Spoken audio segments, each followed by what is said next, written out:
किसी गांव में मोहन नाम का एक युवक रहता था।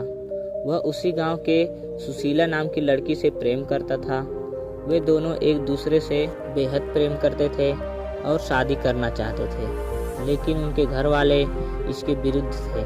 सुशीला शादी से पहले ही गर्भवती हो गई थी और वह अपने बच्चे को जन्म देना चाहती थी और उन दोनों ने भागकर शादी करने की ठान ली और उसी रात वे दोनों भागकर शहर चले गए। फिर दोनों ने शादी कर मेहनत मजदूरी करके अपना पेट पालने लगे। कुछ दिनों बाद सुशीला ने एक सुंदर बच्चे को जन्म दिया, जिसको प्यार से वे लोग रवि कहकर बुलाते थे। वे दोनों खुशी खुशी उस बच्चे को पालने लगे। उस बच्चे की देखभाल का इतना ख्याल रखते थे कि किसी भी चीज़ की कमी महसूस नहीं होने देते थे। वे दोनों बहुत खुश थे कि यही बच्चा आगे चलकर उनके बुढ़ापे का सहारा बनेगा। धीरे धीरे समय बीतता गया। रवि अब शादी करने योग्य हो गया और मोहन और सुशीला अब बूढ़े हो चुके थे।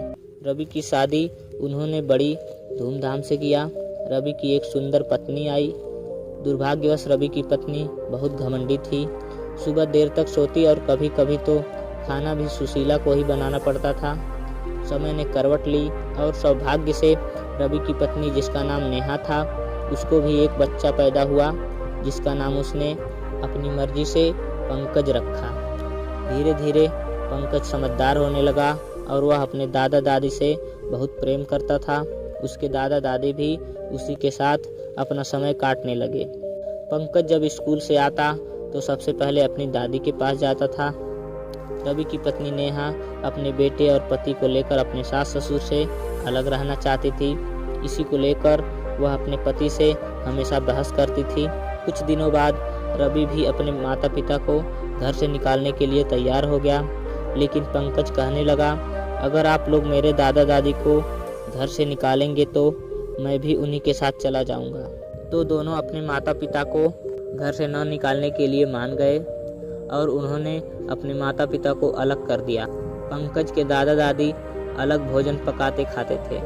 पंकज ये सब देखकर बहुत दुखी हुआ करता था, लेकिन वह करे भी तो क्या करे। समय बीता। पंकज के दादा दादी अब भोजन पकाने के भी सक्षम नहीं रहे। धीरे धीरे उनके हाथ पांव जवाब देने लगे। यह सब देखकर रवि की पत्नी नेहा उनके लिए पंकज से टूटे मिट्टी के बर्तन में खाना खाने के लिए भिजवाती थी। उसी मिट्टी के बर्तन में पंकज के दादा दादी खाना खाते थे। फिर पंकज उस मिट्टी के बर्तन को लाकर अपनी माँ को दे देता था।